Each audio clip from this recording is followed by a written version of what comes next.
Olá, sejam muito bem-vindos. Sabe aquela história? Café faz bem. Aí na semana seguinte, café faz mal. Vinho é ótimo para o coração. Depois, vinho é um problema. Pois é, a gente é bombardeado todo dia com notícias de saúde que parecem se contradizer. Hoje, a gente vai desvendar um pouco de como entender a ciência que está por trás dessas manchetes. Quem nunca se sentiu um pouco perdido nesse mar de informações, não é mesmo? A confusão é super comum, mas, olha, tem um jeito de navegar por essa enxurrada toda.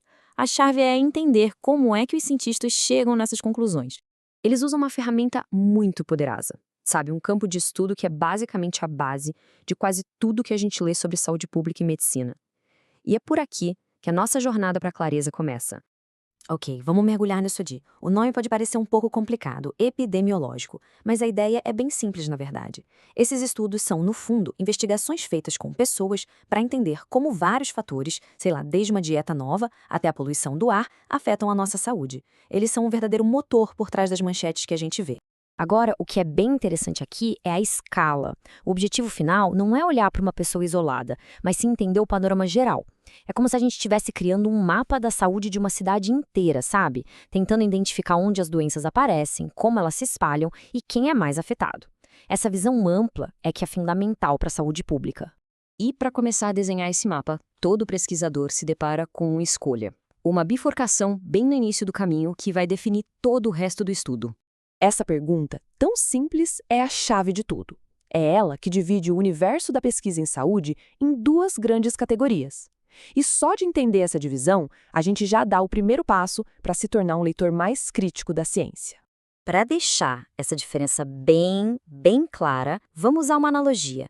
Imagina só a diferença entre alguém que está na cozinha, com a mão na massa, e alguém que só prova e analisa o prato que já está pronto. O chefe, ele é experimental. Ele intervém, ele muda a receita, coloca um tempero novo para ver o que acontece. Já o crítico, bom, ele é observacional. Ele senta, observa o que as pessoas estão comendo e anota os efeitos, sem nunca entrar na cozinha para mudar alguma coisa. Essa é a diferença central: intervir versus observar. E isso nos leva direitinho para os termos técnicos. Nos estudos experimentais, o pesquisador intervém ativamente. Ele pode, por exemplo, dar um remédio novo para um grupo de pessoas. Já nos estudos observacionais, o pesquisador é como o nosso crítico. Ele só observa, anota, analisa, mas sem interferir no que está acontecendo. Vamos então seguir por um desses caminhos para a gente entender melhor como a coisa funciona na prática. Vamos focar agora nos estudos onde o pesquisador apenas observa. Dentro desse grande guarda-chuva dos estudos observacionais, existem vários tipos diferentes, mas vamos nos concentrar em um dos mais básicos e comuns, só para ilustrar bem a ideia. Esse é o estudo descritivo. A melhor forma de pensar nele é como uma fotografia, um retrato de uma população num momento específico. Por exemplo, um estudo que simplesmente mede quantos adultos numa cidade fumam. Ele não explica por que eles fumam, nem quais os efeitos disso. Ele só captura e descreve o que está ali, a quantidade de fumantes naquele exato momento.